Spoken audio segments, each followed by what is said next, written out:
자, 이제 좀 컴퓨터에 대해서 조금 이해가 막 생기고 계시잖아요. 그러면은 전과 다른 마음이 들 수 있어요. 예전에는 문제가 생기면 당황부터 하시고 어떻게 해야 되지 고민되고 혹은 문제를 회피하고 싶어 하실 수 있고 이럴 수 있는데, 이제는 컴퓨터가 이제 얼마나 힘들게 나를 돕고 있는지, 얼마나 혹사당한지를 좀 이해하실 수 있기 때문에 좀 뭔가 마음을 써주고 사랑을 담아주고 싶으실 수 있어요. 그렇죠? 그래서 응급조치를 하고 싶을 수 있는데, 좀 몇 가지 그냥 아주 기초적인 방법을 좀 알려드리겠습니다.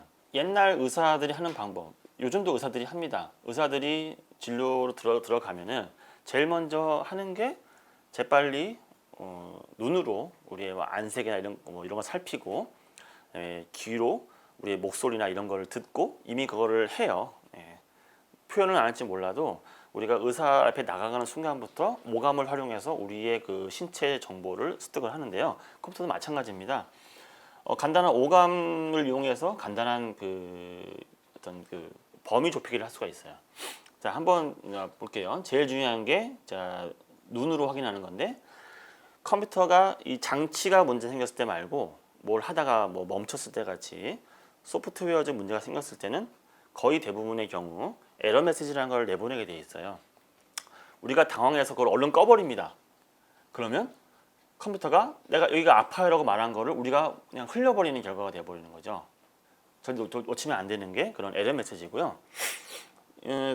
아예 안 켜지는 것 같이 이거는 그 장치의 문제이다 할 때는 내부를 열어보면은 눈으로 확인할 수 있는 문제들이 있어요. 예를 들면은 어떤 그 전기 안정성을 보장해주는 장치가 이렇게 부풀어 올랐다가 터지는 경우라든지 이런 것들이 있을 수 있는데, 그런 것은 약간 전문적이니까 굳이 뭐 알 수는 없겠지만은 나중에 이렇게 적어도 뭐 청소 상태는 괜찮은지도 알아야 되니까 컴퓨터를 열어보는 것 자체는 너무 이제 불안해하지 마시고 가끔 자신 있게 열어보시는 걸 좀 권장드리겠고요. 귀로도 많은 걸 알 수가 있습니다. 자, 공항 소리처럼 하는 소리, 이런 소리가 난다면 아까 말씀드렸죠. 컴퓨터에 냉각 장치하는 이 쿨러, 팬이 많이 돌아간다는 얘기일 수 있는데, 이거는 그 자체 팬의 고장일 수도 있지만 되게 먼지가 많이 쌓여 있거나 하는 이유로 뭔가 이상한 상태로 들어갔다라는 얘기가 될 수 있는 거죠. 혹은 덜거덕 덜거덕 소리가 나요. 이거는 보통 어떤 경우냐면은 아직 하드디스크를 쓰는 그런 컴퓨터의 경우, 이게 오래됐을 때 아까 말한 이 돌아가는 부분에서 뭔가 물리적 오류가 생겼을 때 덜거덕 덜거덕 하는 경우가 생길 수 있습니다. 어떤 경우든 컴퓨터에서 덜거덕 덜거덕 소리가 난다는 얘기는 정상이 아니라는 얘기죠. 즉시 어떤 조치가 필요한 거고요. 이건 좀 드문 경우인데 냄새로도 가능한 경우가 있습니다. 어떤 문제를 열어봤더니 뭔가 이렇게 기분 나쁜 화학품 냄새가 나요. 이건 뭐냐? 아까 말한 대로 특정 회로에 부품이 부풀어 터졌을 때 그 냄새가 날 수가 있고요. 요즘에는 많지 않은 경우인데, 옛날에는 진짜 우리의 그 업무 환경도 안 좋았기 때문에 낡은 사무실에서 이렇게 일할 때가 좀 있었잖아요. 지금도 뭐 어려운 단체들은 안 좋은 환경에서 일하실 텐데, 놀랍게도 뭐 벌레가 들어가서 안에서 산다든지 이런 경우도 끔찍하지만 있습니다. 뭐 흔한 경우는 아니니까 놀라지 마시고, 이런 경우도 그 어떤 특유의 냄새들을 좀 확인할 수가 있어요. 그러니까 이것들은 청소를 하시면 되는 거죠. 손으로도 알 수 있습니다. 아까 말했지만 손을 딱 본체에 올려봤는데 뜨겁다. 당연히 이게 좀 열이 잘 안 빠진다는 얘기겠죠. 그리고 진동이 느껴진다. 정상이 아닙니다. 이 케이스가 그냥 아무것도 안 하는 게 아니에요. 요 컴퓨터의 껍데기도 사실은 많은 역할들을 하는데요. 그런 진동들을 흡수하는 그런 역할도 합니다. 이 진동이 흡수가 안 되면은 특히 하드디스크 같은 기계 장치에는 안 좋은 영향을 주겠죠.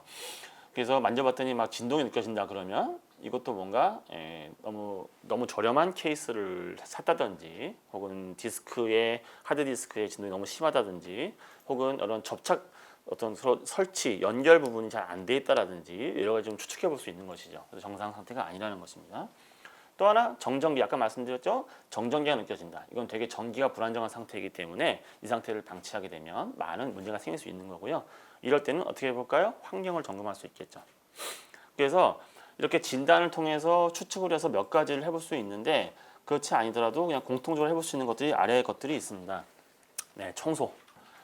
컴퓨터 청소 안 해보신 분들 되게 많으실 거예요. 아까 말씀드렸지만 컴퓨터 청소 한다고 고장나지 않으니까 자신 있게 본체를 열어서 먼지 제거와 이런 거 해주시기 바라고요. 정기 점검, 예. 어느 하나의 좀 뭐 오래된 저렴한 멀티탭 같은 것에 너무 많은 게 몰려 있지는 않은가. 그러니까 요즘 보면은 뭐 냉방기나 뭐 냉장고 이런 것들은 별도로 선을 연결하라고 아예 안내가 붙어 있잖아요. 이런 것처럼 컴퓨터도 너무 많은 장치들이 몰려 있으면은 전기 사고의 원인이 될 수도 있으니까 그런 거 한번 체크해 주시고, 이 건물 자체가 너무 낡아서 전기가 잘 안 빠지는 곳이 있지 않는지 이런 것도 한번 봐주시면 좋겠습니다. 그리고 이 먼지가 또 많아지면은 먼지가 이 회로 부품들에 붙어가지고 쇼트라고 하는 현상들을 일으킬 수 있기 때문에요. 청소를 잘 하면 역시 전기 문제도 어느 정도 예방할 수 있다. 그리고 문제가 생겼을 때는 제일 먼저 할 수 있는 게 이전 상태로 되돌리는 것이죠. 즉 운영 체제를 최초 백업 설치한 상태로 되돌리는 기능들이 보통 메이저 브랜드 PC는 다 제공이 거의 되고요. 혹은 그게 아니더라도 요즘 운영 체제들은 기본적으로 문제가 생겼을 때 직전 상태로 되돌리는 기능들이 제공이 됩니다. 그걸 하시게 되면 혹시 내가 어떤 프로그램을 잘못 설치를 했거나 혹은 업데이트가 실패해서 문제가 생겼을 때 그거를 되돌릴 수 있는 가능성이 높아지니까 한번 해보시면 되겠습니다.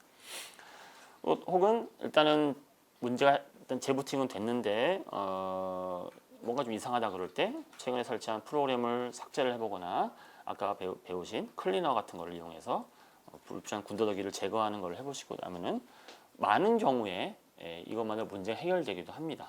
청소 방법은요. 네, 자 이건 웃자고 만든 자료입니다. 물론 이렇게 하면 안 되는 건 아니에요. 잘 말리면 돼요. 컴퓨터를 물로 청소하는 데는 우스개가 많은데 아주 잘 말린다면은 가능합니다만은 이렇게 하시면 안 되죠.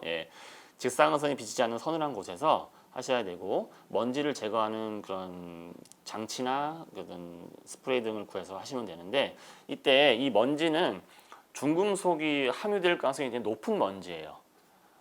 그렇기 때문에 이거를 그냥 실내에서 하시면 안 되고 그냥 아이들이 있는 데서 하시면 안 되고요. 꼭 옥상이나 야외에 나가서 하시고 본인도 마스크를 쓰시고 요즘에 뭐 마스크를 다 쓰시니까 예전보다는 좀 어려움이 없으실 텐데 그리고 나서 먼지를 제거해 주시기를 바라겠습니다. 실수로 물이 닿았다? 그러면 그늘에서 잘 말려야 됩니다. 잘 말리지 않으면은 바로 컴퓨터를 키면은 사고가 생길 수 있죠. 주요 어떤 고장이 생기느냐 너무 다양합니다. 우리가 컴퓨터 문제 생기면 뭐 전문가라고 하는 사람들은 뭐 첫 보면 알 것 같아요. 그렇죠. 물론 그런 사람도 있어요. 근데 대부분 그런 사람들은 좀 너무 과감하게 속단을 하는 경우고요. 실제로 많은 경우가 문제가 생기기 때문에 사실은 이제 아주 전문가라 하더라도 원인을 잘 알 수가 없고요.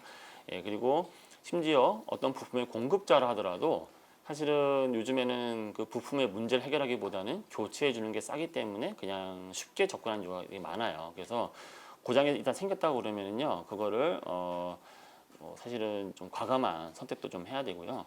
최대한 좀 상세한 정보들을 전달해서 문제를 고쳐야 됩니다. 근데 대부분 예방이 가능하다는 것이죠. 자, 그 자연재해 피해도 아까 말씀드렸죠. 벼락이 치는 경우도 심지어 우리가 좋은 파워를 쓰면은 이제 예방할 수 있다고 말씀을 드렸어요. 그런 것처럼 우리가 이제 그 평소에 환경 관리를 잘 하고 건강 관리 습관을 잘 들이면 고장 원인은 되게 다양하지만 그런 다양한 원인을 하나하나 미리 예방한다는 게 아니라 어떤 기본 원칙을 지킴으로 인해서 그런 다양한 요소들로부터 공통적으로 문제를 지키는 그런 내부 면역 같은 거를 키울 수 있다 생각하시면 되겠습니다. 그래서 실제로 많은 고장의 원인이 사실 사용자의 실수예요. 이거 사용자의 실수인데 이거는 사용자를 비난하기 위해서 말씀드리는 게 아닙니다. 이건 뭐냐면 사실은 이제 우리가 다른 전자제품을 구입하실 때는 항상 안내서가 같이 딸려오죠, 그렇죠? 근데 우리가 컴퓨터를 사실 때만큼은 안내서를 받으신 분이 별로 없으실 겁니다. 그냥 딱 컴퓨터 본체나 이런 부분만 오죠. 사실은 가장 복잡하고 어려워서 그렇긴 하지만 그만큼 고장도 원인도 다양하고 많은 걸 알아야 쓸 수 있는 컴퓨터인데 우리는 사실 컴퓨터 같은 거 구입을 할 때 제대로 된 안내를 못 받고 쓰는 것이다. 발생하는 많은 문제는 사실은 사용자의 실수라고 했지만 사실은 사용자의 잘못이 아니라 어떤 공급자의 잘못인 거고 어떤 뭐 산업의 구조적인 문제까지 얘기할 수 있는 것이죠. 그래서 문제가 생겼을 때 제일 먼저 하실 거는 뭐냐? 이 말씀을 왜 드리냐면 당황하지 마시라는 거고, 내가 잘못 써서 그렇다고 생각하시지 마시라는 뜻이에요. 내가 컴퓨터랑 안 맞는다. 제가 맨 처음에 말씀드렸는데 나는 컴퓨터랑 안 맞아. 이렇게 생각하실 필요 없다는 것입니다. 컴퓨터를 아까 건강관리하실 때 보셨겠지만은 몇 가지 원칙만으로도 잘 쓸 수 있다고 말씀드렸잖아요. 그런 것처럼 나랑 컴퓨터랑 맞지 않아. 거리를 두면 내가 컴퓨터를 이해할 수 없게 되고, 그러면 더 많은 문제에 대처할 수 없게 됩니다. 그래서 컴퓨터에 대해서 좀 자신감 있고 당당하고 좀 아끼는 마음으로 봐주시면 좋겠다라고 말씀을 드리고 싶었습니다.